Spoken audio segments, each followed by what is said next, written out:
Haha, let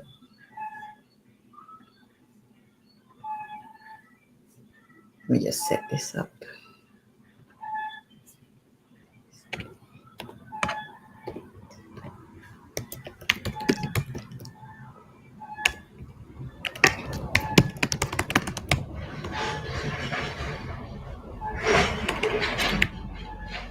Whew.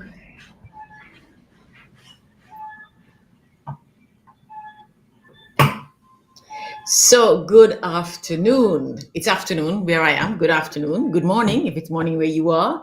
And good evening. This is day number 38 of my 45. I said last night we're counting down and we're getting to some really, really, really interesting and cool stuff. So, right now, today, we're talking about men. We were talking about men last night, and the conversation is building up. I've been getting messages this morning about the conversation last night about men, and that came up because we were talking the evening before that about women in crisis, women needing support, and the work of the Women's Leadership Circle, and what's becoming the Women's Leadership Lab, and what should happen. I'm accepting suggestions about what should happen after the 45 days. And so a lot of what's coming back is that find some way to continue this. And so we're doing that. And the men, I have to say, the men are showing up. It's called the Women's Leadership Circle. And I'm doing lives for women, and there are men showing up in the live. I am really, really happy about that because, of course, we need everybody in on this. We need women and men also to understand the importance of women in leadership, the importance of women being able to lead the lives that they want, the importance of women having a voice and being able to contribute all the best and the highest levels of our capabilities to the human race, to human existence, to the world. We need women and men. And I read an article the other day in which part of which said that it is women.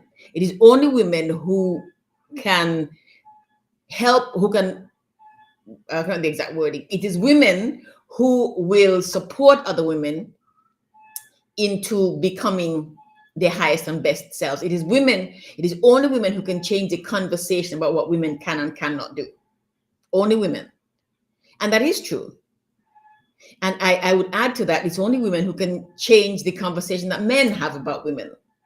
Because it's up to us to prove the lie of the things that they've been taught, that we've all been taught, about women being weak and not strong enough and not good enough and not this enough and not that enough. And, you know, the idea that women are good for only certain things and don't have the capacity to lead, the capacity to do the things that men do. Of course, none of that is true. Of course, it's not true. We've seen it over and over and over again in so many instances, in so many places, so many examples. And the COVID crisis, the last 2.5 years, is a perfect example, the most recent probably, because in that time we've seen how women, the leaders of country, have stepped up. They stepped up, and they were initially the ones most successful at handling, managing, controlling, and curtailing the epidemic. So gave the lie to the idea that women can't lead in crisis. So we talked about men last night being how men are not served by this notion of how they should be, and how if women were just allowed to be ourselves and take our place and contribute the things that we are capable of and lead the things that we're capable of and live the lives that we want, it would benefit men. And so we talked about how, you know, men are taught to be, boys are taught, you don't cry, you have to grow up tough. And so men grow up tough, and what comes out of them is toughness. And so the emotional sensitivity and the softness and the gentleness that is required for beautiful relationships and intimacy and love and so on is so often missing. I mean, in much of the world, men are taught that women are, we're subhuman, we're not enough, that men are it, and women are so much less. And so, of course, it's hard for men to truly love things they think are less than they. If you're not quite human, I can't love you like a human. I love you like I love my cat or my dog, but I can't really love you like an equal. It's not the same. And men are taught that. In many countries, they're taught specifically that. And in places, in other parts of the world, it's just kind of, women just not good enough. Women just not. And so men miss out on so much beauty and power and love and all kinds of things that they would have and they would enjoy to the max if only women were allowed to make a contribution. There is also the fact that because women are prevented in so many instances, so many places from making our contributions to our communities, to our families, men are the ones who always have the responsibility. So it's always on them. And that's pressure. That's real pressure that men figure they have to live up to anyway. So as much as they'd like to not do it, of course they can't say so, yeah? They can't say, listen, I don't want to be this guy, this tough guy, or responsible. It's a load. I don't want that load. They can't say that. And so they are deprived. But if women were able to just contribute equally, just be able to make our contributions, it means that men wouldn't have to try so hard. They wouldn't have to make so many contributions. And they could also just be the kind of guys that they want to be. They would enjoy life more. They'll be much more successful, much, much, much more fulfilled. Yeah. We talked also about, the notion that it is always men who have to be in charge. So men make the decisions. Men have to be the deciders, and they have to be bold and tough and brave and bad, because that's what men are supposed to be. And there's so many instances when men tell me this, they really don't know. They want to be soft and gentle and relaxed and not have to take on other people's work and responsibilities, not have to be the ones to make decisions. They don't want to do that, but they have to because they're men. And so they lose. And of course, because of how the conversation is set, when women in men's lives are successful, men are made to feel less of a man because your wife is earning more money than you, or has a more high-powered job, or has a more visible job. Then you, not that she is more of a human. No, she's still just the woman, not quite human, but you are less of a man. And so men struggle with these things, and it deprives them of fulfillment and joy and all kinds of opportunities in life. And that's unfair. It was set up by men. So, but it deprives everybody. And so the counter to that is women's empowerment, women's equality, women's ability to just be and contribute to human existence makes life easier for everybody, men included. Last night, in the live, I said also, we talk about intimacy and love and good sex and things like that. And then afterwards, I had some conversations in person with some friends of mine about the idea of love and relationship and intimacy, which is one of the reasons why I'm doing this again today.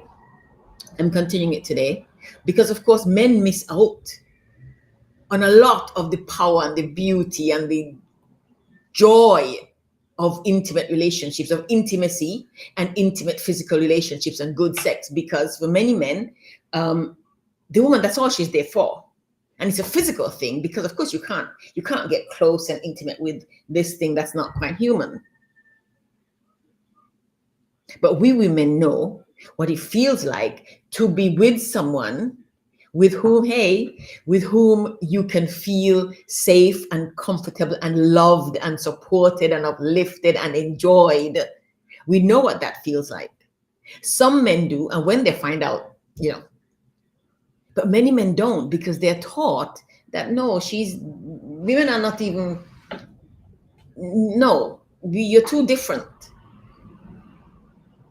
And so men are deprived of this personal, intimate, spiritual, if you will, these experiences, because they are taught that that's not for men. Only women do those things.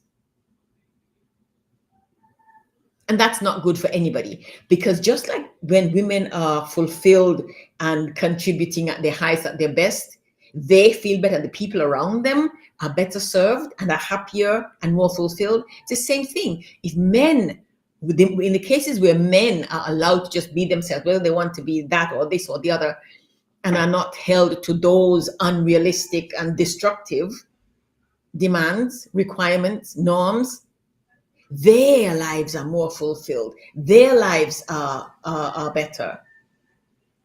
They enjoy life more. The people around them enjoy life more. And everybody wins.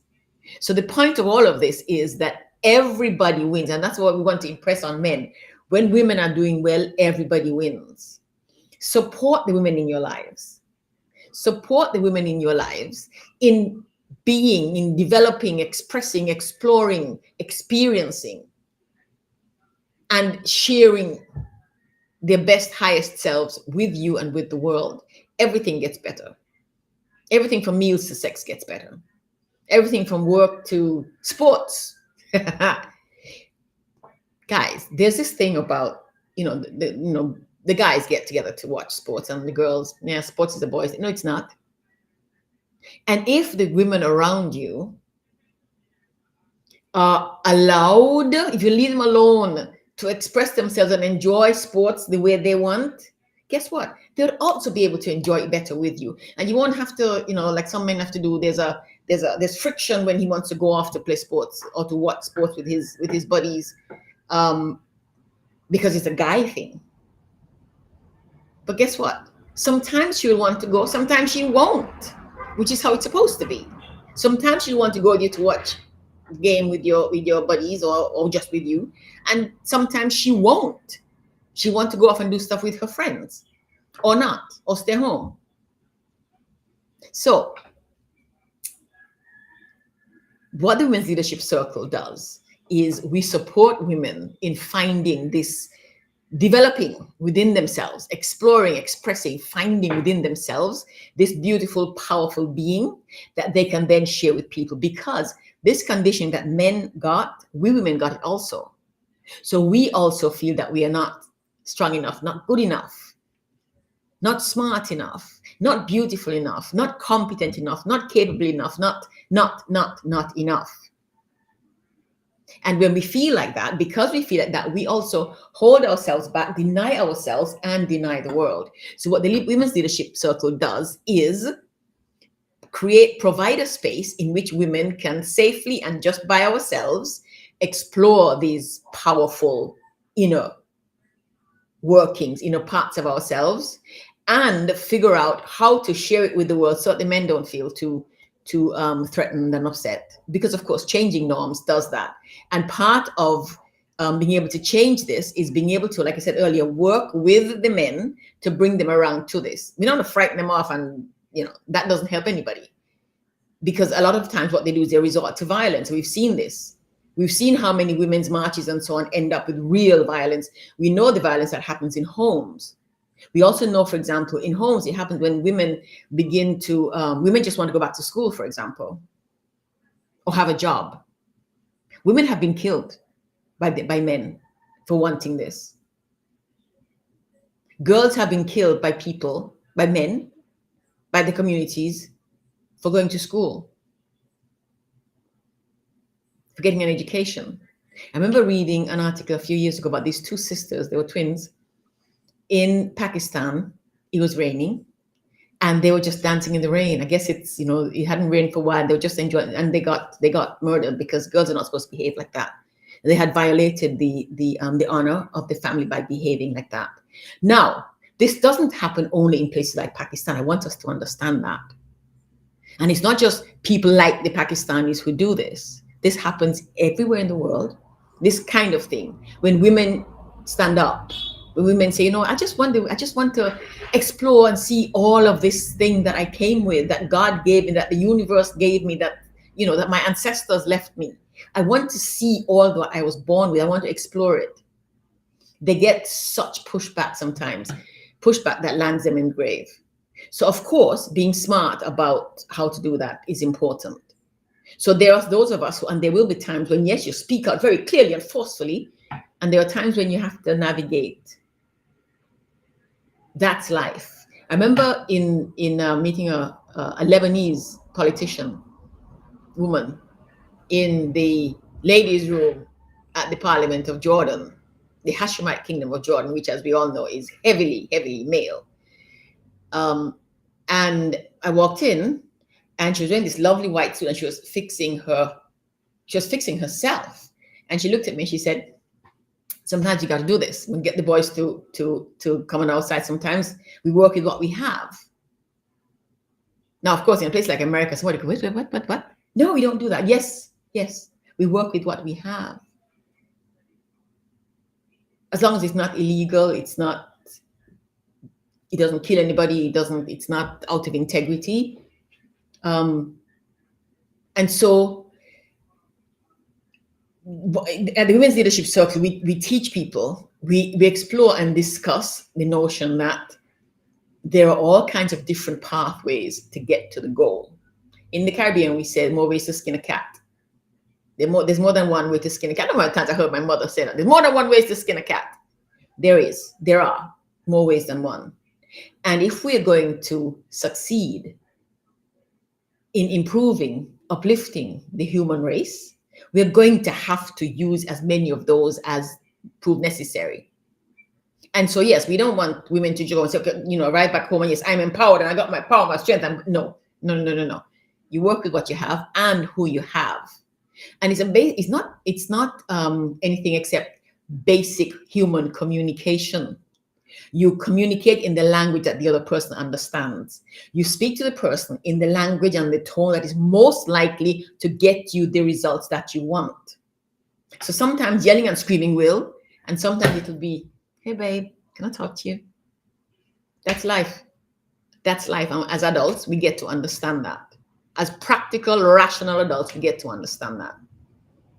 And those are some of the things we teach at the Women's Leadership Circle. How to navigate, how to recognize and understand which strategy to use when, for what purpose, and how to do that. And I'm speaking not only, of course, not only of our relationships with men, our relationships in life in general, with our children, with our siblings, with our parents, with our colleagues, with the waiters in the restaurant. How many times have you heard it said, be kind, be pleasant, be courteous to waiters? There's a reason for that, because you want them to serve you well. You don't want them spitting in your food, which has happened. We've seen the reports. We've heard the news stories. Communication is what we're talking about. Communication is what we're talking about. And just as in SQ'd, Special Support Services for Women, one of the things I do is I teach women communication skills so that when they're sitting in a room with government officials and they're feeling intimidated and overwhelmed and they're not quite sure, they can rely on their communication skills to use the tone and the words in the particular moments in time that are more likely to get them the results that they want. This is standard. There's nothing illicit, nothing manipulative, nothing wrong with this, nothing out of integrity. This is human relations. I mean, and think about it this way. When you're at a sports meet, you yell and scream, yeah. You do that sports meet, right? Right? Echo. But when you are home, you're making love. The language is completely different. Sorry, somebody just came. The language is entirely different. Because it's a different situation. Think about clothes. The clothes you wear to work out are different to the clothes that you wear to do a live. Well, you could do a live in the clothes. Okay, the clothes you wear to work out are different from the clothes you wear to a wedding. Normally, unless somebody's having a workout themed wedding. Yes? Because different situations require a different communication, a different language. It is the same with our relationships and our positions with regard to our empowerment and women's leadership and women taking our place in the world so that we can serve the world. It's the same thing. So let us think about those things. And let us think about this when we are in relationship with people, when we're in conversation with people, well, they're colleagues, siblings, children, parents, strangers. Let's think of these things.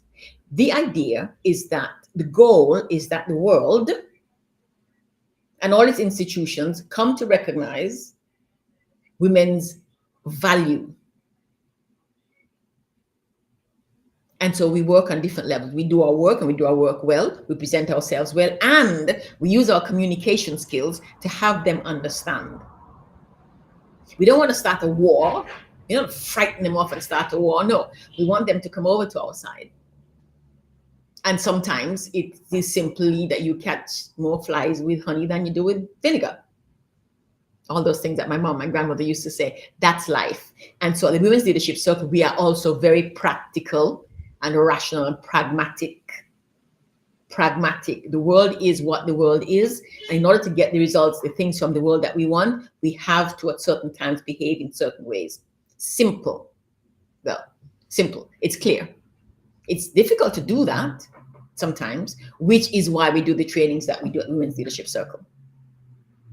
Which is why we do Lead from Inside, which is why we have our monthly circles, which I'll tell you about tomorrow, because we have a really, really cool one coming up. We changed the schedule for next month, and we're having them early in the month. We're having some early in the month. So we have some circles coming up. I'll put it online. I'll give you the details tomorrow, because we run out of time here. But look out for the Women's Leadership Circle monthly circles for September. September starts tomorrow, and our monthly circles begin on the 9th. So look out for that, and let's talk. Join the circle. Go on shirleyosborn.com, register, join the circle, get your membership. It's only $50 a year. That's $4 and some cents a month. $4 and some cents a month. And all kinds of wonderful things come to you, including talks like this, including one-on-one sometimes. And our circles, for example, we do on Zoom. So we actually have a conversation. We can speak to one another. And we do things. We talk about our bodies and exercise and health and education and school and the world and all kinds of amazing things that elevate us and that give us the space, create the space for us to help elevate others. Because ultimately, that's the goal of human living, to keep rising. And as we rise, to help others rise. Yes? All right. So thank you so very much for hanging out with me this afternoon. As always, an honor, a privilege, a pleasure. Thank you. And have yourselves a lovely, lovely day, evening, pleasant night. If you're going to bed, sleep well. We will see you tomorrow. In the meantime, take good care.